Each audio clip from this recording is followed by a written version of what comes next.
Welcome students. I hope आप लोग खैरियत से होंगे। तो आज हम इस वीडियो में डिस्कस करेंगे और ये स्पेसिफिकली वीडियो बनाई गई है कैफ 3 के स्टूडेंट्स के लिए जो डेटा सिस्टम और रिस्क के सब्जेक्ट को पढ़ रहे हैं। और ये वीडियो हर अटेम्प्ट के लिए वैलिड रहेगी। इस वीडियो में मैं आपको एक्सप्लेन करूँगा कुछ टिप्स और टेक्निक्स के हवाले से कि आपको आपका चार्टर्ड अकाउंटेंसी का कैफ 3 डेटा सिस्टम रिस्क का एग्ज़ाम कैसे क्लियर करना है, जिसको अप्लाई करने से आपकी probability of passing the exam increase हो जाएगी। ठीक है, तो हाउ टू पास, हम स्टार्ट करते हैं how to pass CAF 3 DSR यानी डेटा सिस्टम रिस्क एग्ज़ाम। इससे पहले कि मैं टेक्निक्स को एलोबरेट करना स्टार्ट करूं, मैं आपको आपके इसी सब्जेक्ट पेपर का जो मॉडल पेपर है, क्वेश्चन और उसके सजेस्टेड आंसर है जो आई कैप की तरफ से, पहले मैं उससे गो थ्रू करवा लेता हूँ। तो ये एक मॉडल पेपर है जो आई कैप ने शेयर किया है और कुछ बेसिक चीज़ें हम क्विकली डिस्कस करते हैं। जो आपके पेपर का पैटर्न होता है, 100 मार्क्स का पेपर है, ठीक है, 50 मार्क्स जो है वो पासिंग है, 50 या फिर अबव 50, और डेफिनेटली इसमें पास और फेल होता है, कोई ग्रेडिंग सिस्टम नहीं है। तो तमाम सवालात कंपलसरी होते हैं और आपको 3.25 घंटे मिलते हैं, यानी 3 घंटे और 15 मिनट। तो शुरू के 15 मिनट आप रीडिंग करते हैं, आप देखते हैं कि कौन से सवालात जो है वो पूछे जा रहे हैं और आप एक माइंडसेट प्रिपेयर करते हैं कि किसको पहले अटैम्प्ट करना है और किसको हमें लीस्ट प्रायोरिटी देनी है या बाद में अटैम्प्ट करना है। आंसर्स ब्लैक पेन से होंगे और मल्टीपल चॉइस क्वेश्चंस इसमें मौजूद हैं। वो एक सेपरेट आंसर स्क्रिप्ट होगी जिसमें आप मार्किंग करेंगे। अब ये सारे MCQs दिए हुए हैं तमाम चैप्टर्स के, 17 चैप्टर्स आपकी स्टडी टेक्स्ट में मौजूद हैं। डेफिनेटली जब आप कोर्स एंड कर लेंगे तो आपको यह MCQs समझ में भी आएंगे। सिनेरियो बेस्ड MCQs आएंगे, याद रखिएगा। इन MCQs का जो आंसर है वो भी सजेस्टेड आंसर में मौजूद है। ठीक है जी, सवालात देख लेते हैं कि कौन कौन से सवालात किस तरह से इन्होंने पूछे हैं और फिर हम इसको स्प्लिट करेंगे कि उन्होंने आंसर्स कैसे ड्राफ्ट किए। और हमें बेसिकली यही आइडेंटिफाई करना है कि आई कैप किस तरह की डिमांड स्टूडेंट से रखता है कि जब स्टूडेंट ड्राफ्ट करता है किसी सवाल के जवाब को, ठीक है, और कौन सी मिस्टेक्स हमें नहीं करनी है। तो क्वेश्चन नंबर 2 है जिसमें एक सिनेरियो जो है वो बताया गया है कि स्विफ्ट कार्ट एक ऑनलाइन रिटेल जाइंट है जो एक्सपीरियंस कर रहा है अनप्रेसिडेंट ग्रोथ रिसेंट ईयर्स में, ठीक है। और कुछ डेटा सेट्स के हवाले से बात की है, स्ट्रक्चर, अनस्ट्रक्चर, सेमी स्ट्रक्चर, कहाँ से किस तरह का डेटा आ रहा है, ठीक है। और ये एक पूरा सिनेरियो उन्होंने एक्सप्लेन किया है और फिर उन्होंने रिक्वायर्ड दिया हुआ है A और B। अब रिक्वायरमेंट A के 9 मार्क्स हैं और रिक्वायरमेंट B के 6 मार्क्स हैं, ठीक है। यहाँ पर बहुत ही कॉमन सवालात जो स्टूडेंट के दिमाग में आते हैं, पहली बात तो ये कि कितने मार्क्स के लिए मैं कितना लिखूँ, ठीक है। तो अगर ज़्यादा मार्क्स है तो क्या मैं ज़्यादा पेजेस फिल करूँगा तो मेरा सवाल के जब जो मुझे एग्जामिनर है वो क्या अच्छे मार्क्स देगा, मेरा पेपर पास हो जाएगा। देखें, ऐसा ज़रूरी नहीं है, ठीक है, क्योंकि ये एक प्रोफेशनल बॉडी का एग्ज़ाम है, ना कि कोई कॉमन सा बोर्ड एग्ज़ाम जिसमें आप पेजेस फिल करते जाएं और आपको मार्क्स बड़े अच्छे मिलेंगे। ऐसा नहीं होने वाला। आपको ये देखना है कि सवाल है क्या, पहले आप सवाल को पढ़ें और उसमें से कुछ कीवर्ड्स निकालें। जैसे ये कह रहा है कि एक्सप्लेन करना है, ठीक है, फिर आइडेंटिफाई करना है, ब्रीफली एक्सप्लेन करना है। इनका पहले तो ये समझेंगे मतलब क्या होता है, इसी से आपको पता चल जाएगा कि आपको एलोब्रेशन कितनी करनी है और किस हिसाब से करनी है। पॉइंट्स में करनी है, कंपैरिजन में करनी है, एक पेज लिखना है या 1.5 पेज लिखना है, कितनी एग्जाम्पल इसमें ऐड करनी है। जब आप फोकस करेंगे ना क्वालिटी आंसर पे, तो ऑटोमेटिकली आपकी एक हैबिट बन जाएगी, रादर देन कि आप कहें कि ये 9 मार्क्स का जो है वो रिक्वायर्ड ए पूछा है तो मैं 9 मार्क्स के लिए जो है ना 3-4 पेजेस लिख दूंगा और मुझे बड़े अच्छे मार्क्स मिल जाएंगे और मेरा पेपर क्लियर हो जाएगा, जबकि ऐसा नहीं होना, ठीक है। तो वही टेक्निक्स मैं आपको समझाऊंगा कि जब सवाल है और उसकी जो रिक्वायरमेंट्स है ना, उसके अंदर हम कुछ कीवर्ड्स निकालते हैं और उसको कैसे किसी सिनेरियो में या किसी एग्जाम्पल के साथ कनेक्ट करना है ना, वो हमें आना चाहिए। देखिए, इसके लिए बहुत ज़्यादा हाई फाई इंग्लिश की ज़रूरत नहीं है, एक एवरेज इंग्लिश भी चाहिए, बट ड्राफ्टिंग आपकी कॉमन इंग्लिश वाली ना हो। आपकी जो ड्राफ्टिंग है उसमें जो कीवर्ड्स हैं वो चैप्टर के कीवर्ड ज़रूर मौजूद हों ताकि वो रिलेट कर सकें। अगर आप बहुत कॉमन इंग्लिश में अपना जवाब लिख के आएंगे और आप कहेंगे मैंने तो पूरा अटैम्प्ट किया था, मेरा पेपर क्यों क्लियर नहीं हुआ, वो इस वजह से नहीं हो रहा है क्योंकि आप जनरलाइज इंग्लिश लिख कर आ गए, आपने कोई चीज़ कनेक्टिविटी बिल्ड नहीं की, आपने कोई चैप्टर के जो 20-30 वोकैबलरी पॉइंट्स हैं उनको वर्ड्स को यूज़ नहीं किया अपने आंसर में, आपने कनेक्शन सही बिल्ड नहीं किया, तो इस वजह से शायद मार्क्स आपको कम मिलेंगे। ठीक है, तो उन्हीं चीज़ों को हमें टेक केयर करना है। इसी तरह से क्वेश्चन नंबर 3 है, ये डायरेक्टली, अब ये सिनेरियो बेस्ड नहीं है, ये देखें बिल्कुल ही डायरेक्टली आपसे पूछा जा रहा है कंपेयर एंड कंट्रास्ट। अब देखो किसी सवाल में वो कह रहा है कि आइडेंटिफाई एंड ब्रीफली एक्सप्लेन, सही है, किसी सवाल में वो कह रहा है कंपेयर करो एंड कंट्रास्ट करो। कंपेयर का मतलब कि RDBMS सिस्टम और OODBMS system, object oriented database management system, अब कंपेयर करना है। इसका मतलब मैं अपना आंसर इस तरह से रखूं कि बीच में एक लाइन ड्रॉ करूं और एक तरफ RDBMS और एक तरफ OODBMS जो है वो उसके कुछ 5 से 6 की पॉइंट्स विद एग्जांपल्स लिखूं, तो हाँ फिर मैं कहूँगा कि हाँ मुझे अच्छे मार्क्स मिल सकते हैं। इसी तरह से एक जगह कह रहा है कंपेयर, दूसरी जगह कह रहा है एक्सप्लेन, ठीक है, तीसरी जगह कह रहा है डिस्कस। तो अब ये छोटे छोटे अल्फाज है ना, ये हम गलती करते हैं समझने में कि जो मेरी आंसर ड्राफ्टिंग स्किल है ना, मैं ये समझता हूँ कि हर सवाल में जो है ना मैं पैराग्राफ बना के लिख दूंगा या मैं पेजेस फिल कर दूंगा, ऐसा नहीं है। देखिए इस वो जो आई कैप आपसे पूछ रहा है ना, वो जो डिमांड रख रहा है हर सवाल में अकॉर्डिंग टू द मार्क्स, ठीक है, सब में एक एक दो दो मार्क्स का ही फ़र्क है, ज़्यादा नहीं, एक जगह 5 मार्क्स, एक जगह 4, एक जगह 6 है, ठीक है, बट वो डिफरेंट तरीके के आंसर आपसे एक्सपेक्ट कर रहा है, वो लिख भी रहा है। लेकिन हमारा माइंडसेट क्या होता है as a student point of view से, अगर एक एवरेज माइंडसेट की बात करें तो वो हर चीज़ में जो है वो सेम पैटर्न को फॉलो कर रहा है, वो समझ नहीं रहा। तो इस वीडियो का मकसद ये है कि आपको आइडेंटिफाई करवाना कि कैसे आप सवालात के जवाबात देंगे। ठीक है, क्वेश्चन नंबर 4 देखें, पूरा एक सिनेरियो उसने क्रिएट किया है, इसके बाद रिक्वायर्ड है A और B और उसके 6 मार्क्स, 6 और 6 मार्क्स रखे हुए हैं। अब मैं कॉमन से पूछूं किसी स्टूडेंट से, वो कहेगा सर मैं 2 पेजेस लिख दूंगा तो क्या मुझे 6 में से 4 मार्क्स या 5 मार्क्स मिल जाएंगे? नहीं भाई, वो पेजेस की क्वांटिटी नहीं पूछ रहा ना, वो कह रहा है, अब देखो पहले मैं कह रहा है identify and explain any 3 specific inadequacies. अब यहाँ 6 मार्क्स है, आपने 3 की जगह आपने कहा चलो मैं 4 लिख दूंगा तो शायद एक गलत होगा तो वो दूसरा कंसिडर कर लेगा, ऐसा भी नहीं है। अगर आप 3 स्ट्रॉन्ग पॉइंट्स रखते हैं उसके सामने विद एग्जाम्पल्स विद कनेक्टिविटी, तो वो भी मतलब आपको मार्क्स गेन करवा देगा। इसी तरह से सेकेंड पार्ट में suggest one distinct technological control, आप उसकी यहाँ पर बात कर रहा है, सजेस्ट करना है एक, ठीक है, तो ये कीवर्ड्स बड़े इंपॉर्टेंट है और हर सवाल में आपको देखें इस तरह की चीज़ें मिलेंगी। क्वेश्चन नंबर 5 अगेन सिनेरियो नहीं है बट छोटा सा पैराग्राफ है और उसमें वो डायरेक्टली पूछ रहा है उन चीज़ों के बारे में, जैसे सॉफ्टवेयर एज अ सर्विस है या प्लेटफॉर्म एज अ सर्विस है, इंफ्रास्ट्रक्चर एज अ सर्विस है। तो इस तरह की चीज़ों को कैसे हम डिफाइन करें, और फिर ये कह भी रहा है for each model provide its core offering and a relevant example of its use. अब होता पता है क्या है, जब स्टूडेंट को कोई एग्जाम्पल याद नहीं आती ना, वो अपनी मर्जी की एग्जाम्पल बनाता है। अगर आपने एग्ज़ाम के अंदर अपनी मर्जी की एग्जाम्पल बनाई जो एग्जिस्ट ही नहीं करती है, और अगर एग्जामिनर को पता चल गया तो वो एक परसेप्शन डेवलप हो जाएगा कि यार इसने जो है ना हर जगह अपनी मर्जी की चीज़ें लिखी हैं।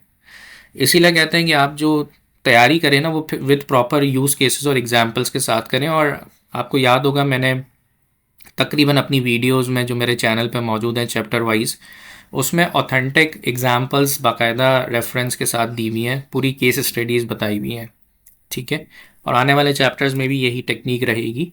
तो आपको अपनी मर्जी की एग्जांपल जो एग्जिस्ट ही नहीं करती है, XYZ कंपनी ने ऐसा किया था, अब वो XYZ कंपनी एग्जिस्ट नहीं करती और आपने एग्जांपल क्रिएट कर दी, रादर देन कि आप किसी एक अच्छी कंपनी को कोट करके विद प्रॉपर यूज केस बताएं, that would be very efficient to gain marks. ठीक है, इस तरह से explain 2 distinct cloud deployment models, discuss 3 significant benefit. देखिए स्ट्रेट फॉरवर्ड वो कह रहा है, इसको समझने की ज़रूरत है और मैं अभी आपको टेक्निक्स बताता हूँ कि इस तरह के सवालात के जवाब कैसे दिए जाते हैं। दूसरा ये कि क्योंकि ये मॉडल पेपर के सवालात हैं जो आप देख रहे हैं यहाँ पर, इसी तरह से इन्होंने यहाँ पर उसके सजेस्टेड आंसर्स भी दिए हुए ताकि आपको पता चले कि हर कीवर्ड को देखें वो कैसे डिफाइन कर रहा है। वो देख रहे हो आप, हेडिंग है, फिर उसके अंदर सब हेडिंग है विद प्रॉपर एग्जाम्पल, वो लिंक हो रहा है, ठीक है, suggest of one relevant emerging trend, तो वो सजेस्ट कर रहा है, फिर उसका चैलेंज बता रहा है, ठीक है।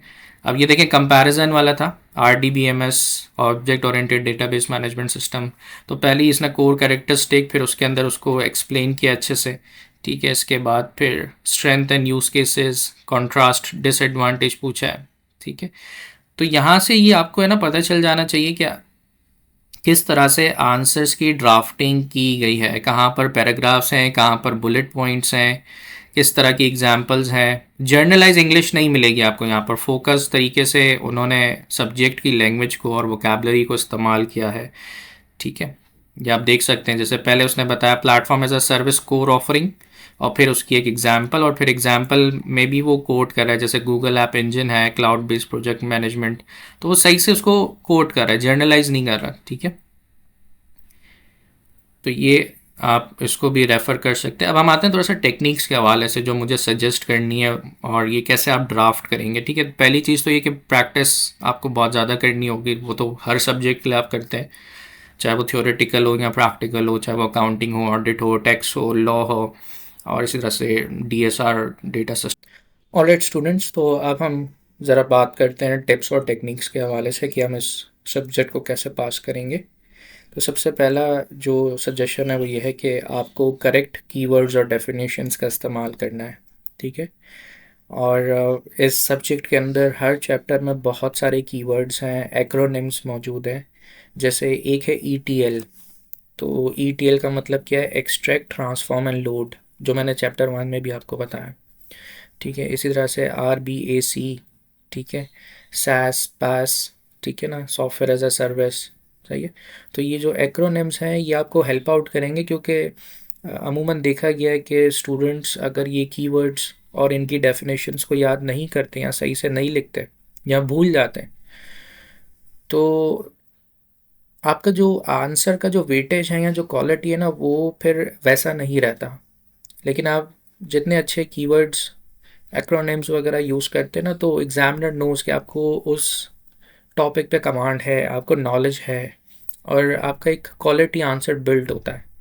तो सबसे पहली चीज़ तो यही है कि आप जो है वो उसका इस्तेमाल करें, और हर चैप्टर में से आप अपने पास नोट्स बनाना शुरू करें जो आपको ये इस तरह के कीवर्ड्स, एक्रोनिम्स नज़र आते हैं। ठीक है, इसके बाद सेकंड सजेशन है कि directly answer to the question command word. अभी मैं स्टार्टिंग में ही बात कर रहा था कि जब भी वो रिक्वायर्ड के अंदर पूछता है एक्सप्लेन, कंपेयर, ठीक है ना, तो हर चीज़ का एक डिफरेंट पर्सपेक्टिव है लिखने का, ड्राफ्ट करने का। जैसे आइडेंटिफाई अगर वो कह रहा है तो उसका मतलब मुझे कुछ लिस्ट या पॉइंट्स बनाने हैं। अगर वो एक्सप्लेन या डिस्कस करने का कह रहा है, जो उसमें एक रीज़न भी डालना है, एक कॉन्सिक्वेंस भी डालना है विद प्रॉपर एग्जाम्पल। अगर वो कंपेयर या कंट्रास्ट करने का बोल रहा है तो मुझे एक्सप्लिसिटली कंपेयर करना है, जैसे जैसे अभी हम एग्जाम्पल देख रहे थे RDBMS वाली। तो हर कीवर्ड को आपको देखना है कि वो जो रिक्वायरमेंट के अंदर वो क्या कीवर्ड यूज़ करे, और उस हिसाब से आपको अपना जवाब ड्राफ्ट करना है। किसी में वो कहेगा सजेस्ट, ठीक है, तो उसमें आपको प्रैक्टिकल या रिकमेंडेशन जस्टिफाई करनी होगी। ठीक है, तो आई होप कि आप इन कमांड वर्ड्स के ऊपर गौर करेंगे, और यहाँ मैंने आपको बता दिया है कि किस कमांड वर्ड के ऊपर आपको किस तरह का आंसर ड्राफ्ट करना है। इसके बाद एप्लीकेशन टू द सिनेरियो। आप जैसे इस मॉडल पेपर के अंदर आपके पास कुछ सिनेरियो बेस्ड सवाल उसने पूछे हैं, कुछ चैप्टर्स है, जैसे एक स्विफ्ट कार्ट है या सिक्योर इन्वेस्ट है। तो यह हमें ये करना है कि हम उस थ्योरी को लिंक करें with facts, with case study. ठीक है, और जिस तरह से आप एग्जाम्पल भी ले सकते हैं कि वो जो सजेस्टेड आंसर है वहाँ से आप देख सकते हैं कि उन्होंने कैसे उसको सिनेरियो बेस्ड लिंक किया है विद फैक्ट्स उस केस स्टडी को सॉल्व करते वक्त। फिर है स्ट्रक्चर और कंसाइज प्रेजेंटेशन हो। ठीक है, आप शॉर्ट नंबर पॉइंट्स और टेबल फॉर कंपैरिजन के लिए यूज़ हो जाएगा। कोई पॉइंट्स लिख रहे हैं तो आप ABC 1 2 3 करके लिख सकते हैं। ठीक है, और सब में आपको सही से जो है वो लिंकेज करवानी है with respect to that chapter question. ठीक है, और अगर आप कोई लॉन्ग पैराग्राफ भी दे रहे हैं तो वो क्लैरिटी बेस्ड होना चाहिए, जर्नलाइज नहीं हो। एक ही बात को बार बार करने से शायद आप एक बड़ा पैराग्राफ तो लिख लेंगे लेकिन उसका कोई क्वालिटी नहीं होगा। काफ़ी स्टूडेंट्स यही करते हैं कि 3 4 जुमले लिखते हैं, फिर उसी को रीफ्रेश करके फिर से वही फिल कर देते हैं, तो वो चीज़ नहीं वर्कआउट करेगी मार्क्स को गेन करने के हवाले से। फिफ्थ पॉइंट है कि जस्टिफिकेशन। कुछ चीज़ों में आपको बताना पड़ेगा कि ये क्यों हो रहा है, रीज़न देना पड़ेगा। So don't just name a technology और कंट्रोल, से how it addresses the problem in one sentence. अगर आप कोई चीज़ कोड भी कर रहे हैं तो बताएं कि इसका इम्पैक्ट कैसे पड़ेगा उस बिजनेस के ऊपर। ठीक है, तो वो आपको करना होगा और आप सजेस्टेड आंसर्स को अगेन प्रेफर कर सकते हैं जो मैंने अभी आपको दिखाया। यूज़ ऑफ एग्जाम्पल्स या प्रॉम्प्ट्स, जैसे हम बिजनेस कम्युनिकेशन पढ़ते हैं ना तो उसमें कहते हैं 7 C's। तो 7 C's है ना, एक कीवर्ड है जो मेरे दिमाग में रह जाते हैं और मैं फिर उस 7 C's से जो भी 7 अल्फाज हैं जो सी से स्टार्ट होते हैं, क्लैरिटी, कंसाइज, है ना, कंप्लीटनेस, तो जिस तरह से इस तरह के एक्रोनिम्स भी कुछ बना के रखें अपने एग्ज़ाम के लिए ताकि आप उन पॉइंट्स को इलस्ट्रेट कर सकें। सही है। Cover all sub parts and align length to the marks. ठीक है, if something is 6 marks give 6 short points और 3 points with brief explanation each. ठीक है, अब ये भी होता है कि 6 marks का सवाल है, रिक्वायर्ड है, तो आपने जो है वो 8 लिख दिए या 9 लिख दिए, तो एक तो टाइम मैनेजमेंट ख़राब होगा आपका उससे। तो अगर 6 मांगे तो 6 ही लिखे, शॉर्ट में लिख दें। अगर शॉर्ट में लिख रहे हैं तो विद शॉर्ट एग्जांपल्स भी ज़रूर डालें। ठीक है, ये थ्योरेटिकल सब्जेक्ट है, आई नो प्रैक्टिकल नहीं है, बट थ्योरेटिकल में स्ट्रैटेजी ऑफ गेनिंग मार्क्स थोड़ी सी मुख्तलिफ होती है, वो आपको एग्जाम्पल्स के सपोर्ट से ही मिलेंगी। सही है। और अगर लेट सपोज आपसे 6 पॉइंट्स मांगे, ठीक है, 6 एग्जाम्पल्स मांगे, आपको 3 याद है, तो उन 3 को ना अच्छे से फिर एक्सप्लेन भी कर लें। सही है। हो सकता है कभी कभार ऐसा होता है कि आप 6 एग्जाम्पल्स याद नहीं करके जाते किसी स्पेसिफिक टॉपिक पे, आप 3 या 4 करके जाते, तो फिर उसको फिर अच्छे से एक्सप्लेन करें। ठीक है, और जनरलाइज ना रखें, स्पेसिफिक टू द टॉपिक रखें उसको। अब ये जो आपका पेपर है वो है तकरीबन 3 घंटे और 15 मिनट का, तो 15 मिनट तो आपका रीडिंग टाइम है और 3 आवर्स जो है वो आपको लिखना है, यानी 180 मिनट्स हैं। ठीक है, तो उसकी जो एलोकेशन है, जो अभी सजेस्टेड आपके जो आंसर को मैंने देखा है मॉडल पेपर आई कैप का, उसके बेसिस पे ना मैंने यहाँ पे टाइम एलोकेशन बताई हुई है। ठीक है, क्वेश्चन 1 जो 15 MCQs हैं वो 27 मिनट लिखा हुआ है। अब ये 27 से कम भी हो सकता है, ज़्यादा नहीं होना चाहिए। ये कोशिश करें कि 25 से 27 मिनट के अंदर 15 MCQs अटैम्प्ट कर लें। अब जो क्वेश्चन 1 में यानी MCQs में आपका टाइम सेव होगा, वो मिनट शायद आपके क्वेश्चन 2 या 3 में ऐड ऑन हो जाएंगे। ठीक है, अब यहाँ पे जैसे क्वेश्चन 2 है 15 मार्क्स का, 27 मिनट लगाए, हो सकता है आपने 27 नहीं, आपने 24 मिनट लगाए, 3 मिनट आपके और सेव हो गए, तो वो अगले सवाल में ऐड ऑन हो जाएंगे। सही है, बट आपको ऐसा नहीं करना कि एक सवाल में आपने 40 मिनट लगा दिए और दूसरे में आपने 10 मिनट लगाए, ये एक मतलब डिज़ास्टर हो जाएगा। तो आपके पास डेफिनेटली क्लॉक मौजूद होगी। ठीक है, तो आपने हाथ में पहन के रखी होगी या उस रूम में लगी हुई होगी, बट आपने अगर पहन के रखी है तो आपको फिर सही से टाइम मैनेज करना है। सही है। अगर 27 आपने टारगेट रखा 25 मिनट या 27 मिनट, जितना आपने लिख लिया ना, फिर आप नेक्स्ट क्वेश्चन की तरफ बढ़ जाए।